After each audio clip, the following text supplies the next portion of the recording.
My name is Sam Motten, and with me is Jason Book, writer and artist for Me and Him, which is a webcomic that you can find at meandhimcomic.tumblr.com. Hey, Jason, how are you doing? Hey, I'm good, Sam. How are you? Not too bad. Are you ready to talk about some Superman? Yeah, let's do it. So we're going to be talking about Superman issue 49, which is written by Gene Yang with art by Jack Herbert, and this is part of the Savage Dawn storyline. And so if you've only been following the Superman book, you might be a little bit confused because through DCU and through all of 2015, there was the Truth story arc happening, but the writers wrote it in a way where you could just follow one title and it would make sense. And if you followed the other titles, you just get like a little bit fuller picture, but they all sort of stood on their own feet. Savage Dawn has started last month, and it's different. It's going through Superman, Action Comics, and Superman Wonder Woman. So you do need to be following all those books because they literally pick up from one panel to the next panel in those books.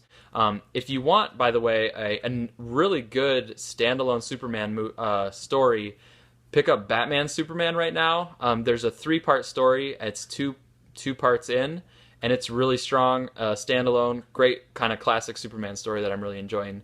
But the other Superman books are all doing Savage Dawn right now.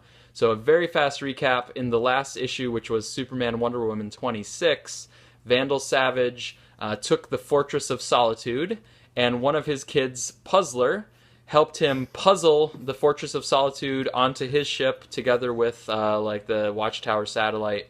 So Vandal Savage has this big puzzled ship of 3 pieces put together, and he was zapping Jupiter, changing Jupiter's gravitational pull so that Vandal Savage's comet could come back around into range, and that's where Vandal Savage gets his immortal powers.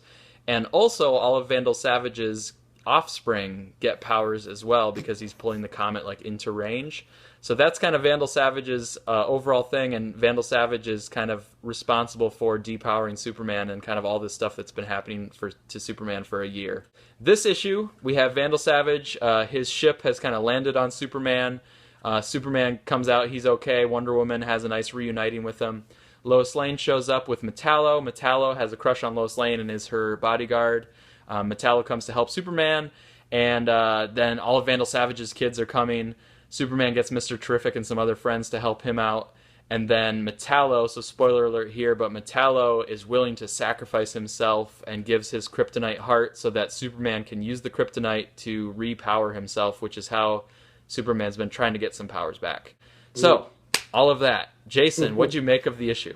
Well, as you said at the beginning of the show, if you're not reading all the books, you're kind of lost. I mean, being a comic reader my whole life didn't take me long to figure out what was going on. But I'm kind of, not enjoying this arc, especially with all this Hoarder Root stuff. And then it builds up to we see what happens to this character finally in the book. It's kind of disappointing. The fact that it's changed artists so much too is kind of hindering it for me. It doesn't really have kind of a nice through feel to the whole story.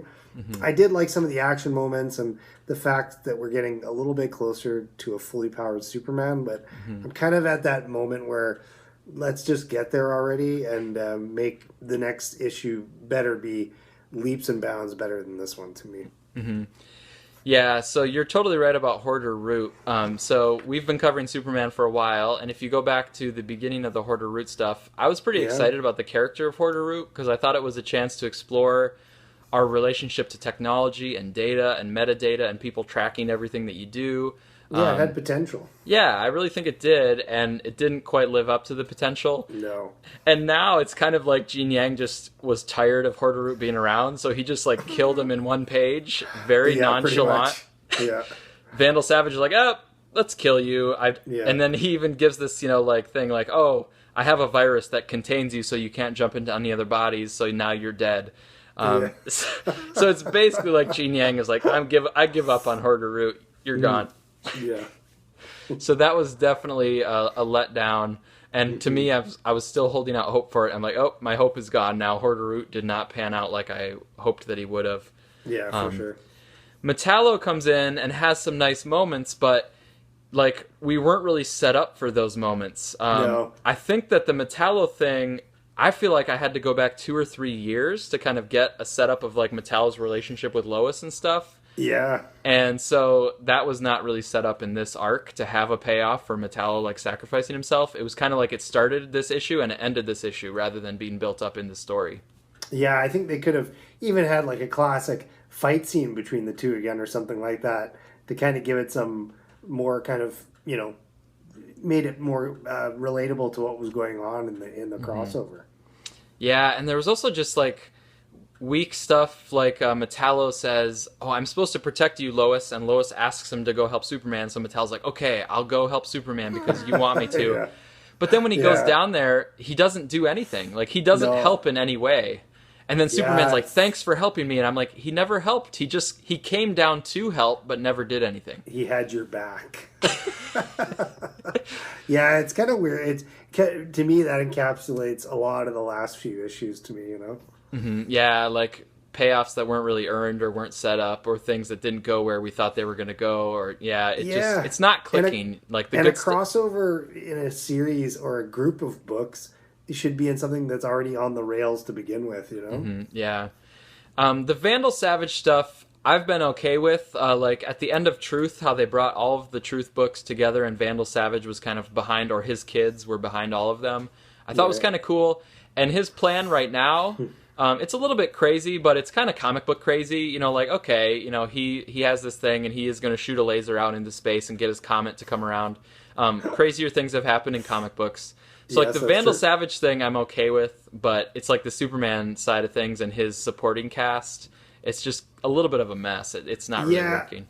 I kind of feel like this stuff would be better off with Superman at full power, because then you could have one of those moments where Superman would be like kind of like in All Star Superman would be like, well, I'll just go and push the laser out of the way so this doesn't happen in space, like something really out there and more super, right? Not kind of Superman with bits of cape wrapped around his fist eating kryptonite trying to get back to full power. Yeah. Yeah, one of the things that made me happy was Vaca returned, who had a really nice moment in the original Greg Pak like Action Comics run a couple years ago. Okay. And so he made a little appearance, which made me smile. But yeah, overall with the issue, I was kind of just seeing things that weren't really clicking or weren't really working, even though I was kind of on board with the Vandal Savage as the villain type of thing. Yeah, and like to me, this is 49, right? Yep. It doesn't feel like 50 is already next month, especially before that cover had Superman meeting the other version of himself that had a kid and everything. So, and I think now they've actually changed the cover for that issue. So, Yeah. who knows what we're going to get next issue. But I want it to feel like something worthy of an issue 50, and I'm worried we're not going to get that. And Right. once again, especially when you look in comparison over in Batman, what we're about to get in issue 50 could possibly be one of the best issues so far in the run. Yeah, and with Batman 49 sets up Batman 50. Yeah. In this one, you're going to have to jump to Action and then maybe Superman and Wonder Woman and then Superman 50. So it's not going to have that momentum going right to Superman 50. No, the only cool thing would be if right in 50 he's full powered and the story takes off from there. But as we've said in our other reviews tonight, talking about Rebirth and whatnot, I don't know how much they're really going to do if they're planning on doing some sort of soft, continuity reboots in the next few months. Yeah, I mean, I think what's planned for Superman is Savage Dawn is going to wrap up in a couple more issues, like going back to Action Comics and Superman and Wonder Woman probably. And then there's one more Superman story planned, which is the Super League. And that's the one that I think is going to hit the 51s and the 52s, like Action Comics 51 and Superman 51. And then, it's going to somehow weave through those ones. So it's going to be like a little bit of a switch off. Like we might hit 50 as the climax of the Savage Dawn thing. And then 52 is going to be like the climax of the Super League thing. And then it's going to be Rebirth. So then things Doesn't it feel like the Super League thing would be better if it was like synced up to match up with Justice League? But obviously they're not going to be doing that over there. No, I think it's going to be Kinda just... different, eh? Yeah, I think it's just in the Superman books. So, yeah, and I haven't really seen much of the details about Super League. No. But I think that's going to be like the 51s and the 52s. And then at 52, they're going to stop in Rebirth. So... Yeah, well, hopefully it goes out with a bang. But anyways, I got my fingers crossed for issue 50, but I'm not expecting it to be a masterpiece. Yeah, I mean, what you would want from a 49 is to just be like, in high anticipation for what's about to happen in 50, and instead it's kind of like, oh, this. Yeah, as we said before, this could have been handled in a much smaller scale. They could have had this Hoarder Root guy, made it much more personal, and Superman, like his supporting cast, being involved. And there were bits and pieces of that, but they really tried to make it a much broader story encompassing all these titles, i.e. more sales. But that doesn't always mean better quality, and I think it could have really benefited from being dialed back quite a bit. Yeah. There were a couple moments of some reconciliation, like Wonder Woman and Superman still have affection for each other, even though their relationship has gone south. And there was one little moment of Superman kind of realizing that Lois Lane cares about him. And so Superman is maybe thinking like, oh, maybe I can forgive Lois, and maybe she was trying to do something good when she revealed his identity. Yeah. So there's a little bit of reconciliation strewn in there, but yeah, I wish that this was a better setup and had me more excited for 50. I'm still going to check out 50. I think they maybe have pushed the Superman meeting the other Superman to maybe issue 52 now.